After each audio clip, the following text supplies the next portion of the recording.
Selamat datang di channel Audio Story Indonesia.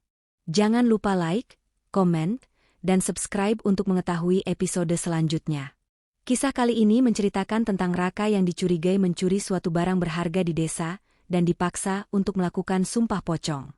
Namun ternyata pasca sumpah pocong itu, desa tidak lagi tenang. Apa yang akan terjadi selanjutnya? Tonton video ini sampai akhir. Malam itu, langit tampak gelap pekat tanpa cahaya bulan sedikitpun. Angin bertiup kencang, membawa aroma lembab tanah kuburan yang menyeruak menusuk hidung. Di tengah desa kecil yang terletak di pinggiran hutan, seorang pemuda bernama Raka berdiri dengan wajah tegang. Tubuhnya gemetar bukan hanya karena udara dingin, tetapi juga karena tekanan yang ia rasakan dari tatapan penuh kebencian warga desa yang mengelilinginya. Ia difitnah mencuri pusaka desa, sebuah keris kuno yang dipercaya memiliki kekuatan mistis dan diwariskan turun-temurun oleh leluhur mereka. Tidak ada bukti kuat yang menyatakan Raka sebagai pencuri, tetapi desas-desus yang menyebar begitu cepat membuatnya tidak bisa berbuat apa-apa.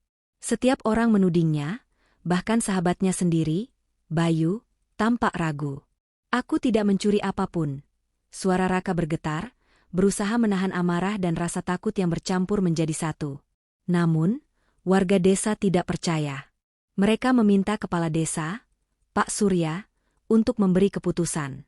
Sang kepala desa, pria tua dengan wajah keras dan sorot mata tajam, menatap Raka lama sebelum akhirnya berbicara. "Hanya ada satu cara untuk membuktikan bahwa kau tidak bersalah, Raka," katanya.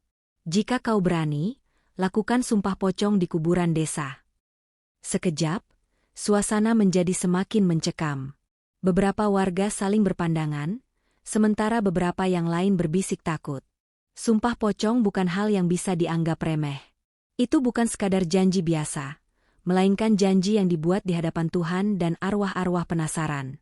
Jika Raka berbohong, konsekuensinya akan mengerikan. Bayu melangkah mendekat, menarik tangan Raka. "Kau tidak harus melakukan ini," bisiknya dengan suara gemetar. Namun, Raka tahu bahwa ini satu-satunya cara untuk membersihkan namanya. Jika ia menolak, maka ia akan selamanya dicap sebagai pencuri. "Aku akan melakukannya," kata Raka mantap. Malam itu juga, persiapan dilakukan.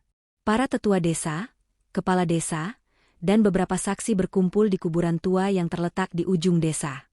Tempat itu sudah lama tidak digunakan, dan hanya sedikit orang yang berani mendekatinya. Konon, arwah-arwah penasaran sering muncul di sana, berkeliaran di antara makam-makam tua yang tertutup lumut. Di bawah cahaya obor yang berkelap-kelip, Raka dibaringkan di atas tikar pandan, sementara selembar kain kafan putih membalut tubuhnya. Tubuhnya diikat erat, meninggalkan hanya wajahnya yang terlihat. Udara malam semakin dingin, seolah-olah tempat itu menyadari bahwa sesuatu yang terlarang sedang terjadi. Dukun desa mulai melantunkan doa-doa. Suaranya terdengar berat, bergetar di udara malam yang mencekam. "Jika kau bersumpah dalam kebohongan, maka kau akan mendapatkan azab. Jika kau berkata jujur, maka Tuhan dan para leluhur akan menjadi saksinya." Raka menarik napas dalam. Hatinya berdegup kencang, tetapi ia tetap berusaha tenang. Dengan suara lantang, ia bersumpah, "Demi Tuhan yang Maha Kuasa, aku tidak mencuri pusaka desa. Jika aku berbohong, biarkan arwah-arwah di sini menjadi saksiku dan menghukumku." Begitu kata-kata itu terucap, angin kencang tiba-tiba berhembus, membuat api obor bergoyang liar. Udara yang tadinya dingin berubah menjadi menusuk tulang. Suara aneh terdengar dari kejauhan, seperti desahan panjang yang menggetarkan. Beberapa warga menelan ludah, sementara yang lain mundur dengan wajah pucat. Tiba-tiba, seekor burung hantu melintas di atas mereka dan mengeluarkan suara melengking tajam. Beberapa orang berteriak kaget. Lalu, keheningan menyelimuti. Pak Surya menelan ludah, kemudian berkata dengan suara berat, "Sumpah telah diucapkan. Malam ini, kita pulang." Raka merasa kakinya lemas ketika kain kafan dibuka. Ia bangkit perlahan, menatap sekeliling. Suasana kuburan terasa lebih gelap dari sebelumnya, seolah-olah ada sesuatu yang bersembunyi di antara nisan-nisan tua. Saat ia berjalan keluar dari kuburan, Bayu menepuk pundaknya. "Sudah selesai. Sekarang orang-orang akan percaya padamu," katanya, mencoba tersenyum. Namun, Raka tidak yakin. Ada sesuatu yang terasa salah. Hatinya dipenuhi kegelisahan yang tak bisa dijelaskan. Mereka berdua berjalan kembali ke desa, meninggalkan kuburan di belakang mereka. Namun, tanpa mereka sadari, dua pasang mata merah mengintai dari balik pepohonan, mengamati setiap langkah mereka dengan penuh kebencian. Malam itu, sumpah telah diucapkan, dan kutukan telah dimulai. Sejak malam sumpah pocong itu, desa tidak lagi terasa sama. Ada sesuatu yang berubah, meskipun tak seorang pun bisa menjelaskan dengan pasti apa itu. Raka tidak bisa tidur dengan tenang. Setiap kali ia memejamkan mata, bayangan-bayangan aneh muncul dalam mimpinya. Ia melihat dirinya masih terbaring di kuburan, terbungkus kain kafan, sementara sosok-sosok hitam berdiri mengelilinginya, berbisik dengan suara yang tidak bisa ia mengerti. Dan setiap kali ia terbangun, ia selalu merasakan udara dingin menusuk tulang, meskipun kamarnya tertutup rapat. Pagi itu, Bayu datang ke rumah Raka dengan wajah cemas. "Kau merasa ada yang aneh, Rak?" tanyanya. Raka mengangguk pelan. "Mimpi-mimpi buruk. Udara dingin. Aku merasa seperti ada yang mengawasiku." Bayu menelan ludah. "Aku juga." Ia menceritakan bahwa tadi malam, saat ia pulang dari kuburan bersama Raka, ia sempat melihat sesuatu di ujung jalan desa. Awalnya ia mengira itu hanya bayangan pohon, tetapi ketika ia menajamkan pandangan, ia melihat sosok putih berdiri diam di tengah jalan. Sosok itu tidak punya wajah, "Rak," ucap Bayu dengan suara bergetar. "Aku berkedip sekali, dan dia sudah hilang." Raka merinding. Namun, sebelum ia sempat berkata apa-apa, terdengar suara jeritan dari luar rumah. Mereka berdua bergegas keluar dan melihat beberapa warga berkumpul di depan rumah Pak Wiryo, salah satu saksi sumpah pocong. Ketika mereka mendekat, mereka melihat Pak Wiryo tergeletak di depan rumahnya dengan mata melotot dan tubuh kaku. Mulutnya terbuka lebar, seperti hendak berteriak tetapi suara tidak pernah keluar. Dia seperti melihat sesuatu yang menakutkan sebelum mati, seru seseorang. Raka dan Bayu saling pandang. Apakah ini ada hubungannya dengan sumpah pocong semalam? Hari-hari berikutnya, keadaan semakin buruk. Malam kedua setelah sumpah pocong, seorang anak kecil bernama Dimas ditemukan terduduk di dekat kuburan desa. Tubuhnya menggigil hebat, dan ketika ibunya bertanya apa yang terjadi, bocah itu hanya berkata dengan suara gemetar, "Ada yang memanggilku dari kuburan, tapi suaranya bukan suara manusia." Raka semakin gelisah. Ia merasa keberadaannya dikutuk, dan entah mengapa ia merasa seperti ada yang mengikutinya kemanapun ia pergi. Lalu, sesuatu yang lebih mengerikan terjadi. Malam itu, saat Raka sedang mencoba tidur, ia mendengar ketukan di jendela kamarnya. "Tok, tok, tok." Hatinya berdebar. Ia tahu betul bahwa jendelanya menghadap ke kebun kosong. Tidak ada jalan atau rumah di sana. Ia menahan napas, berharap itu hanya perasaannya. Namun, ketukan itu datang lagi, kali ini lebih keras. "Tok, tok, tok." Dengan tangan gemetar, ia perlahan menoleh ke jendela, dan ia melihatnya. Sebuah wajah pucat, tanpa mata dan dengan mulut menganga lebar menempel di kaca jendelanya. Tubuhnya terbungkus kain kafan yang sudah kotor dan berlumpur. Sosok itu tersenyum. Raka menjerit dan melompat dari tempat tidurnya. Ketika ia berani melihat ke jendela lagi, sosok itu sudah menghilang. Pagi harinya, dua saksi sumpah pocong lainnya menghilang tanpa jejak. Pak Surya, kepala desa, akhirnya memanggil seorang dukun tua bernama Mbah Karta untuk mencari tahu apa yang sedang terjadi. Mbah Karta menatap Raka lama sebelum akhirnya berkata, "Sumpah pocong itu telah membangunkan sesuatu yang seharusnya tetap tertidur." Raka menelan ludah. "Maksudnya apa, Mbah?" Dukun tua itu menarik napas panjang. "Kuburan tempat kau bersumpah itu bukan sembarang tempat. Puluhan tahun lalu, pernah ada sumpah pocong lain di sana. Tapi orang yang bersumpah, dia berbohong. Dan sejak itu, arwah-arwah penasaran tidak pernah pergi." Hening.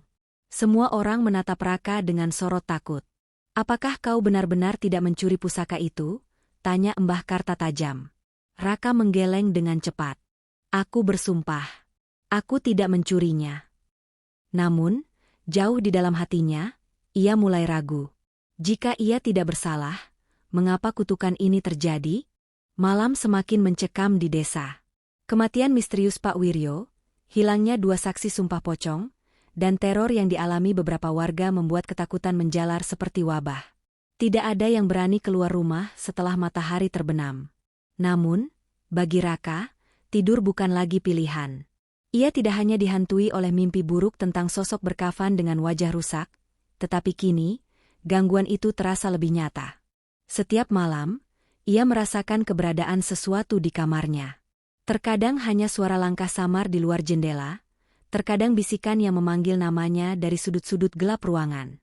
Dan malam ini, gangguan itu mencapai puncaknya. Raka terbangun dengan keringat dingin. Napasnya terengah-engah. Ia baru saja mengalami mimpi mengerikan. Ia melihat dirinya kembali terbaring di kuburan, terikat kafan, tetapi kali ini, ia tidak sendirian. Sosok-sosok berkafan lain berdiri melingkar di sekelilingnya. Wajah mereka hancur, hitam, dan penuh belatung. Mereka menatapnya tanpa mata, hanya lubang kosong yang menganga. Salah satu dari mereka membungkuk ke arah Raka dan berbisik dengan suara yang terdengar, seperti bisikan angin di antara pohon mati. Kau telah bersumpah, tapi darah harus dibayar dengan darah. Raka terbangun dengan tubuh kaku. Ia masih bisa mendengar suara bisikan itu, tetapi kali ini, suara itu tidak hanya ada dalam mimpinya. Ia melirik ke sudut kamar, dan sosok itu ada di sana. Makhluk berkafan dengan wajah busuk menatapnya dari sudut ruangan. Mulutnya bergerak-gerak, tetapi tidak ada suara yang keluar. Lalu, ia mulai melangkah ke arah Raka.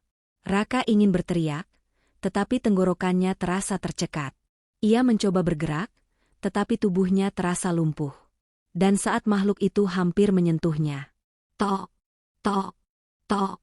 Suara ketukan keras di pintu depan membuat makhluk itu menghilang seketika. Raka langsung meloncat dari tempat tidur, napasnya memburu. Ia bergegas membuka pintu dan menemukan Bayu berdiri di sana dengan wajah pucat. Raka. Suara Bayu bergetar. Aku melihat sesuatu. Bayu gemetar hebat saat ia menceritakan apa yang terjadi. Tadi malam, saat ia terlelap, ia merasa ada seseorang berdiri di samping tempat tidurnya. Ia mencoba bergerak, tetapi tubuhnya terasa kaku. Saat ia mencoba membuka matanya, ia melihat dirinya sendiri berdiri di sudut ruangan. Sosok itu, dirinya sendiri, tersenyum dengan senyum yang mengerikan. Lalu, suara berbisik di telinganya, dia akan datang untukmu. Namun yang lebih mengerikan lagi, saat Bayu melihat ke cermin di kamarnya, pantulannya tidak ada di sana. Raka menatap sahabatnya dengan ngeri. Kita harus melakukan sesuatu, katanya. Bayu mengangguk lemah. Tapi sebelum mereka sempat berpikir lebih jauh, Bayu tiba-tiba menegang. Matanya mendadak kosong. Bayu? Raka mengguncang tubuhnya. Tiba-tiba, Bayu tersenyum lebar, senyum yang bukan miliknya. Lari, Raka. Bisiknya, suaranya terdengar bukan seperti dirinya sendiri.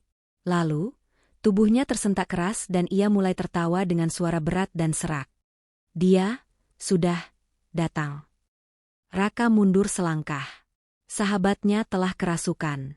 Bayu pingsan setelah kerasukan, dan Raka segera membawa masalah ini ke Mbah Karta. Dukun tua itu menatap Raka lama, lalu menarik napas panjang. Aku harus memberitahumu sesuatu, katanya dengan suara berat.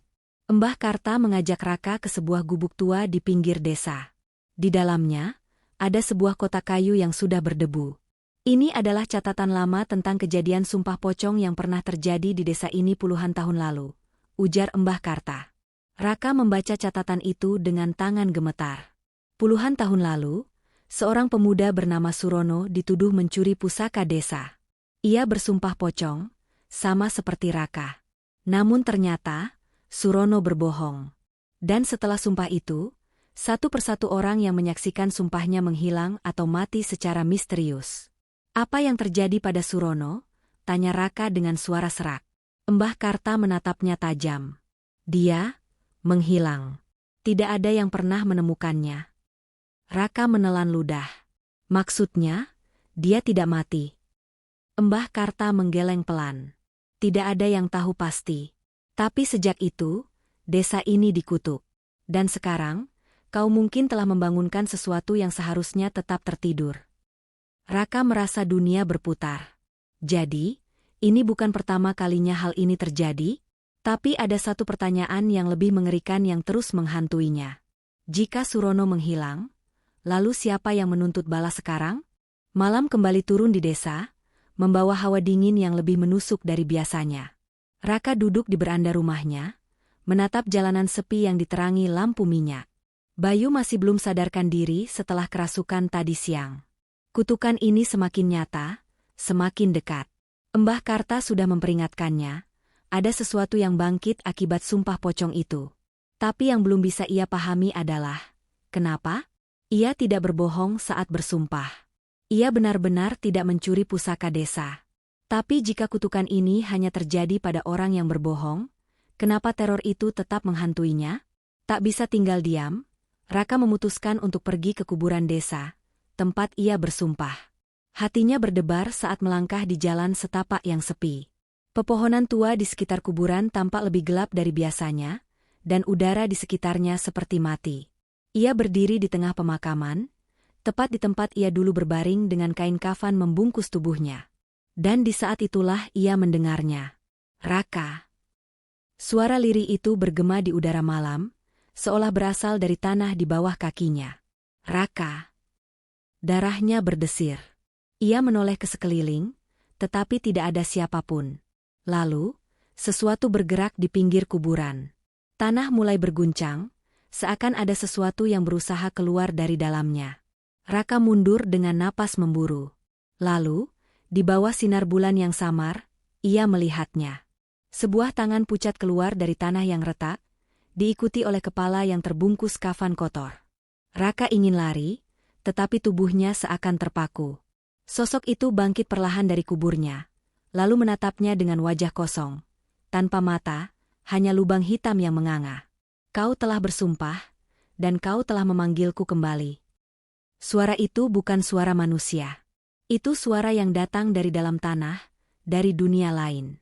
Dan di saat itulah Raka sadar. Kutukan ini bukan hanya tentang dirinya. Sumpahnya telah membangkitkan arwah lama yang haus akan pembalasan. Raka berlari sekencang mungkin meninggalkan kuburan, napasnya tersengal. Ia langsung menuju rumah Mbah Karta. Mbah. Sumpah itu membangunkan sesuatu. Mbah Karta menatapnya lama, lalu menghela napas berat. Jadi, sudah waktunya kau tahu semuanya. Ia mengeluarkan sebuah buku tua berisi catatan sejarah desa. Dengan tangan bergetar, Mbah Karta membuka halaman yang sudah menguning dan menunjukkannya pada Raka. Ini adalah catatan tentang Surono, pemuda yang dulu bersumpah pocong seperti dirimu, kata Mbah Karta. Tapi ada satu hal yang tak pernah kuceritakan sebelumnya. Raka membungkuk, membaca baris-baris yang ditunjukkan Mbah Karta. Dan ketika ia memahami isi tulisan itu, darahnya seakan membeku. Surono tidak pernah menghilang. Ia dikubur hidup-hidup. Mbah Karta melanjutkan, para tetua desa saat itu tahu dia berbohong, tetapi mereka tidak ingin desa dikutuk. Jadi, mereka memutuskan untuk menyembunyikan dosa mereka sendiri, dengan cara yang kejam. Dikubur, hidup-hidup. Raka berbisik, matanya membelalak. Mbah Karta mengangguk. Dan sekarang, setelah puluhan tahun, arwahnya bangkit. Bukan untuk membalaskan dendam pada orang-orang yang sudah mati, tetapi kepada siapapun yang berani menyentuh tanah tempat ia dikuburkan. Napas Raka semakin berat. Jadi sumpah pocongnya telah membangunkan arwah yang selama ini terjebak? Jadi aku bukan dikutuk karena berbohong? Tanyanya. Tidak, Mbah Karta menatapnya dalam. Kau adalah pemanggilnya. Kau yang membebaskannya. Dan sekarang, dia menuntut balas. Sebelum Raka bisa meresapi sepenuhnya apa yang baru ia dengar, angin kencang tiba-tiba berhembus di dalam rumah Mbah Karta.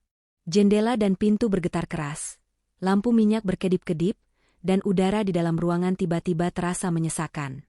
Sudah terlambat. Bisik suara itu. Raka membeku. Ia mengenali suara itu, suara yang memanggilnya tadi di kuburan. Dan tiba-tiba, Pintu rumah terbuka sendiri, memperlihatkan kegelapan pekat di luar. Dari sana, sosok-sosok berkafan mulai muncul satu persatu. Mereka tidak berjalan. Mereka melayang, bergerak dengan gerakan kaku yang tidak alami. Wajah mereka semua sama. Wajah Surono, dengan mata kosong dan mulut menganga. Mbah Karta berusaha merapal doa, tetapi suaranya terhenti saat tubuhnya menegang. Wajahnya membiru, dan ia tiba-tiba jatuh tersungkur ke lantai, kejang-kejang seperti ada sesuatu yang merasuki tubuhnya. Raka hanya bisa berdiri terpaku saat sosok-sosok itu semakin mendekat. Kau yang membangunkanku, dan kau yang akan menggantikanku. Salah satu sosok berkafan mengulurkan tangannya ke arah Raka, dan dunia di sekelilingnya berubah menjadi gelap gulita.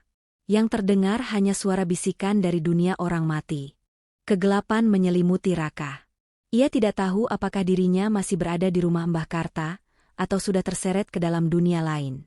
Yang ia tahu hanyalah suara-suara berbisik yang memenuhi pikirannya. Gantikan aku. Aku sudah lama menunggu. Darah harus dibayar dengan darah. Tubuhnya terasa dingin, seperti tenggelam dalam kehampaan. Udara di sekelilingnya begitu berat, hingga ia merasa kesulitan bernapas.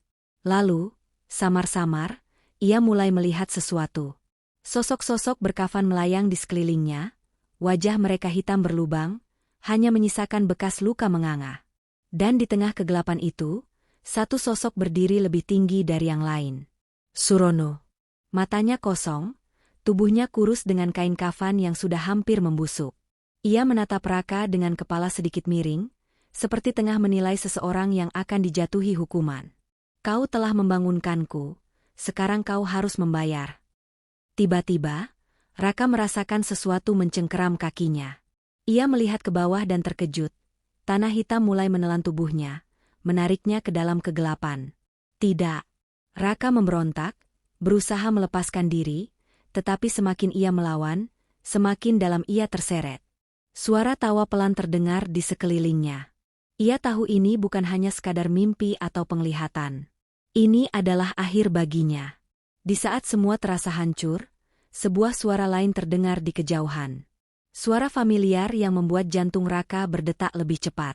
Raka, bangun, jangan biarkan mereka membawamu. Itu suara Bayu.